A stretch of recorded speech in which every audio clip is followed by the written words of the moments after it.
you're giving us some guidelines, some ideas, some principles on how this can take place, some difference in what is the proposal, in what it's, in why it's needed, maybe in the current context. And I wanna maybe go deeper, because we hear maybe more often regeneration, regenerative tourism, regenerative agriculture, regenerative livestock. We read more, so somehow this is becoming more, each time more like maybe a trend or even a buzzword. So my question would be for you, Loretta, why do you think a regional or a local government, maybe a public or private organization in tourism should be interested in approach to this regenerative tourism? Why is that relevant for these stakeholders or a tour operator, for example? Can you give us an idea of that? Yeah, it's an interesting question, and one that I've been asked to several times. And I suppose I'd like to start by saying I can't really tell people why they should be interested. It's something that if it resonates for you, you're warmly invited to explore. But all I can really talk to you about is what I've observed about why people are interested. So I've been exploring this since about 2018, and what I've observed over that time is that, as we know, our world is changing a lot. There's a wave of people seeking all kinds of alternatives for all kinds of things, not just in tourism. And this word policrisis has started to come up, and people are recognising that the old solutions are not working anymore, and that communities are demanding solutions to the waste, the pollution. I mean, climate change impacts are seeing many places across the world being affected by fires, floods, homelessness, displacement, poverty, food shortages. The cost of living's going up. People are looking for ways to manage or avoid over-tourism. And so part of what people are starting to recognise, and people like Anna Pollock for many years have been talking about how tourism has become more like, and like what Stefan said, it's more like an industrialised machine which focuses on maximising extraction of value from tourists, its supply chain, its workers, and even the destinations it operates in. And so when people are starting to recognise actually there's minimum benefits that are being distributed to these places where tourism's operating, questions are starting to get asked. And as we've seen through a lot of the protests that have been happening in places like Barcelona, people are, the social license to operate tourism is starting to get withdrawn in some places.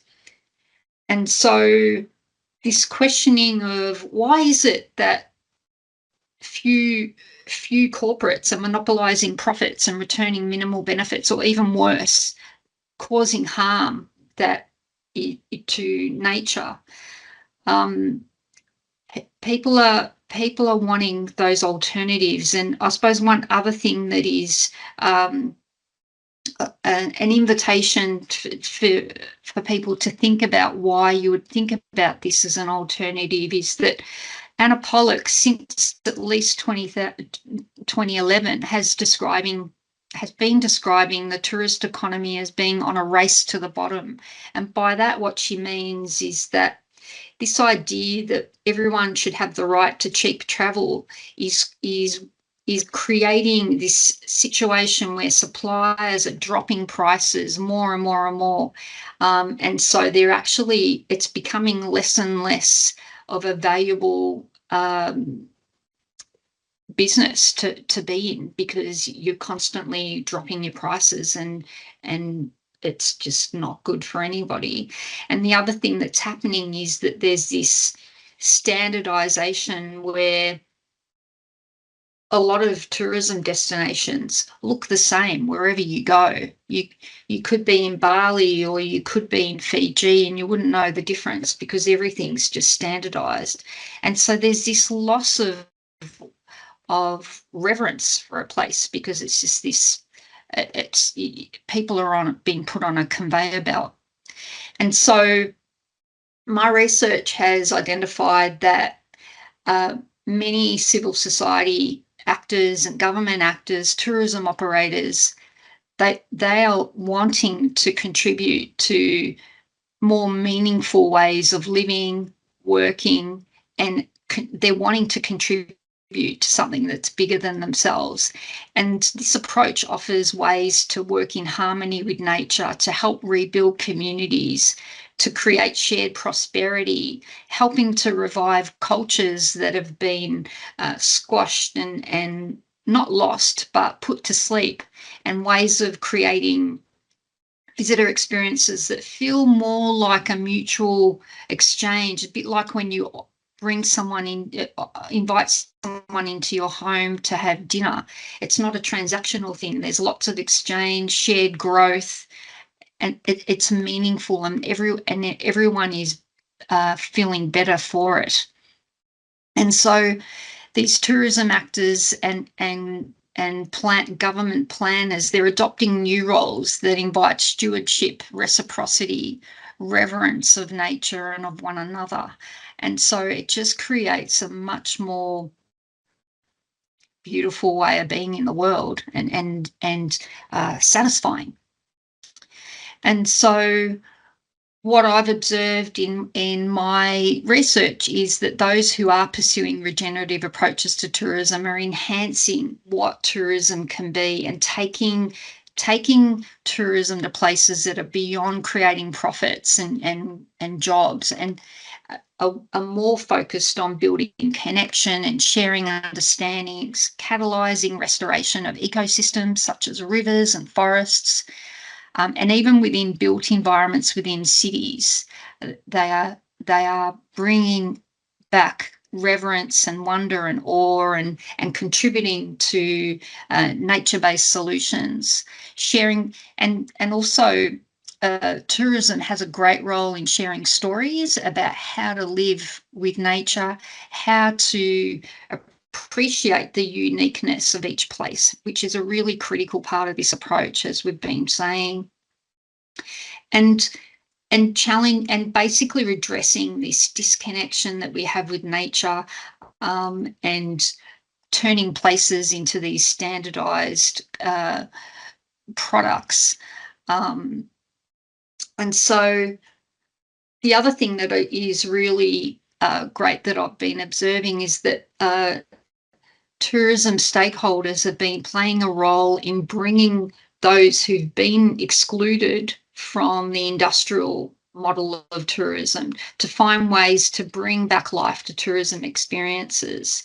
And so, say in Australia, there's been a strong interest in Aboriginal tourism experiences, because Aboriginal people have a very strong connection to their places and bring much expertise and traditional ways that are very nurturing.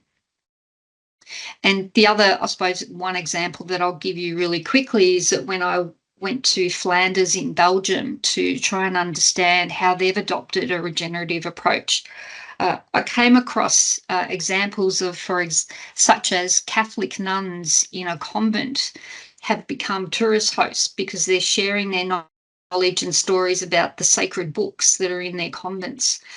Restaurateurs are finding creative ways to prepare and present seasonal food and that is native to that area, and educating the community about sustainable living.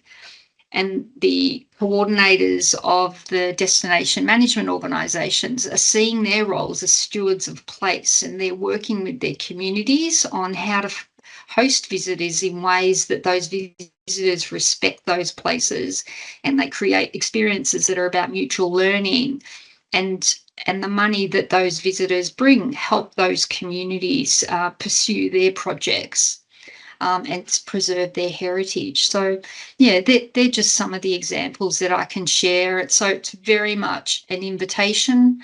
If it's not of interest to you, that's fine. But for those of you who are, I really encourage you to explore more. Beautiful, excellent. Somehow you are in a very beautiful way leading us and inviting us to dive a little bit deeper into the understanding of what we understand when we are talking about regeneration and regenerative tourism.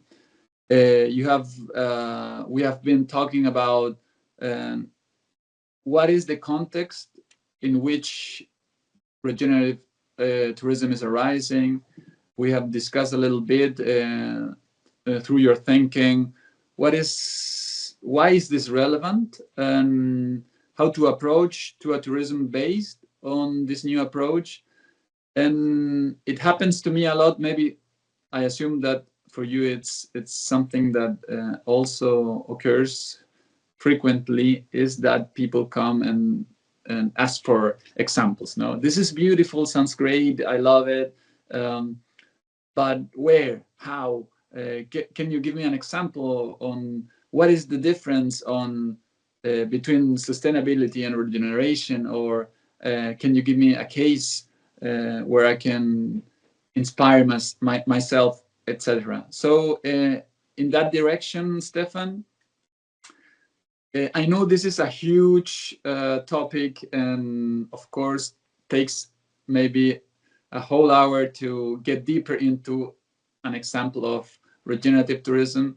So this is a challenge, I know, more or less to answer this in 5 minutes. But could you comment on a case that you have worked or that you are currently working on that can give us an example of what we have been discussing today? Yeah, thank you, Carlos. You are absolutely right. It's really important question which is asked quite frequently, and I know when I also present the ideas of regenerative tourism to students, they're always curious about if it exists in practice or is it utopia. You know, I will briefly go through two really nice examples briefly, of course, as you also mentioned how broad it is, but I also want to acknowledge that various examples of your work are really nice practical showcases of regenerative tourism in practice. Also works of Loretta Belato on urban swimmable rivers in Australia. There are also a few examples from New Zealand and rural Italy, but today I want to share firstly the example of community of Amalura in rural Spain, or better say Basque country in the northern Spain. This example is really interesting because the regenerative practices put in the work were related or interlinked with the personal health or well-being of community members. So when the community was started almost 30 years ago, the whole efforts on regenerating natural health, okay, so bringing health to the soil, were seen as a sort of a personal healing process. And they were, while they were working on regenerating health of land, they were also seeing it as healing their issues and solving their problems. This approach has quite quickly yielded different positive outcomes for both the land and also community members, in the sense that it fostered various different social activities that were rooted in this communal and joint work. This deep interconnectedness has strengthened their holistic vision of their own community that was linked also with local heritage and culture, also inspiring them to see which other activities can come up from this regenerative approach to their livelihood. When they started to host people or to receive, they, as they also mentioned to me, they were not referring to it as a tourism, but as guesting and welcoming people, which in Spanish we can also say as acoger or acogida. So trying to create this deep and meaningful encounter with people who come to visit them and so share their experience. Today, their hosting activities include various types of retreats, workshops that work on emotions or human relationships, but also simple hospitality in their eco hotel. That is also showcasing local heritage and traditions that are also really important aspect of Amadura's work. One interesting information that over the years, the health of land or the soil was so much improved that various types of mushrooms started to come up there as a sort of evidence that the soil is healthy, since that mushrooms especially grow in healthy soil.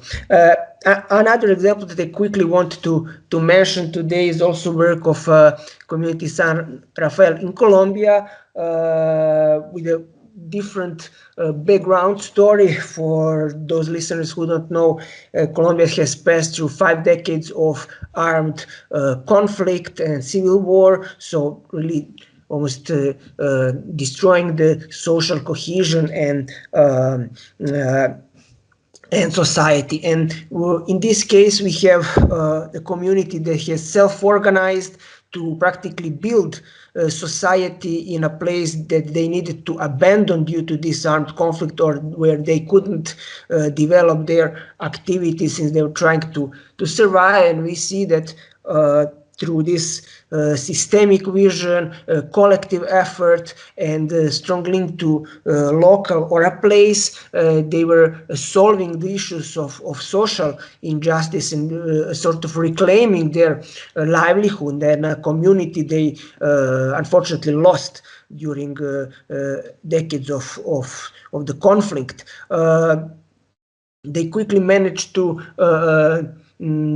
sort of establish this long-term vision, an idea where they align their socio-economic activities with natural surrounding, and where tourism was actually a driver or initial activity of many other things that came up later in the future, which were organic agriculture, agroforestry, beekeeping, cocoa production, fishery, etc. On the base of this nice start with tourism and these other activities, they also dedicated to creating educational activities, formative courses. They were providing these other opportunities also to younger generations to stay in place and work on rebuilding the society. And actually, when a traveler visited them, they get to know all this story and this patient and slow rebuilding of a society that was previously lost. So in both those cases that I only quickly mentioned, we see this strong holistic or a systemic approach where local communities understood that process to building a society is not linear, but a complex and dynamic, and ask for this long-term planning and idea that the tourism and other activities can contribute to benefiting not only them but nature, and also to allow them to rebuild and create livelihoods and establish or generate well-being for all actors included, of course, natural environment as a macro system where all these activities happened.